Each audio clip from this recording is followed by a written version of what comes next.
ఇంకెరోజు share అయితే 12వ తేదీ August నెల 2024 సోమవారం. ఇంకెరోజు మనం మదనపల్లి మార్కెట్లో టొమాటో స్టాక్ అంటే దిగుమతి నెల వచ్చి మనం ఎవరిలో తెలుసుకుందామండి.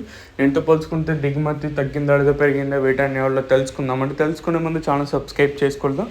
ఇంకెందుకు కలిసి ప్లీజ్ లైక్ ప్లస్ సబ్స్క్రైబ్ చేసుకోండి. దిగుమతులు నేనుతో పోల్చుకుని దిగుమతి తగ్గింది. ప్రస్తుతానికి వచ్చేసి ఇందాక ఒక వర్షం వీడియో అప్లోడ్ చేశాను. సో మదనపల్లి సరౌండింగ్ చుట్టుపక్కల ప్రాంతాల్లో ప్రస్తుతానికి అయితే వర్షం అయితే పడుతూ ఉంది.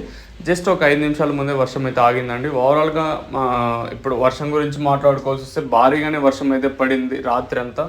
అంటే నేను గమనించిన ప్రకారం చెప్తానండి, అర్ధరాత్రి 12-1 గంటనికే వర్షం అయితే స్టార్ట్ అయింది. సో ఏమన్నా ఉదయం 6 గంటల వరకు వర్షం అనేది పడుతూనే ఉంది. జస్ట్ ఒక 5 నిమిషాల ముందరే వర్షం అయితే ఆగింది. సో వీడియో లేట్ చేయడానికి కూడా కారణం వచ్చేసేది.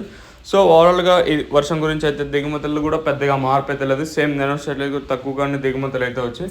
మరి చూద్దాము ఈ ధరలు అనేది ఏ విధంగా వెళ్తా చూడాలి. సో సబ్స్క్రైబ్ చేయడం మర్చిపోద్దండి, అలాగే లైక్ చేయడం మాత్రం మర్చిపోద్దండి. ఇదండి ఇన్ఫర్మేషన్ ప్రస్తుతానికి ఉన్నది మన మదనపల్లి మార్కెట్. ఇంకా మరి చూద్దాము ఈ ధరలు అనేది ఏ విధంగా వెళ్తాయి చూడాలి. సో నేనటితో పోల్చుకుంటే దిగుమతి అయితే తగ్గింది.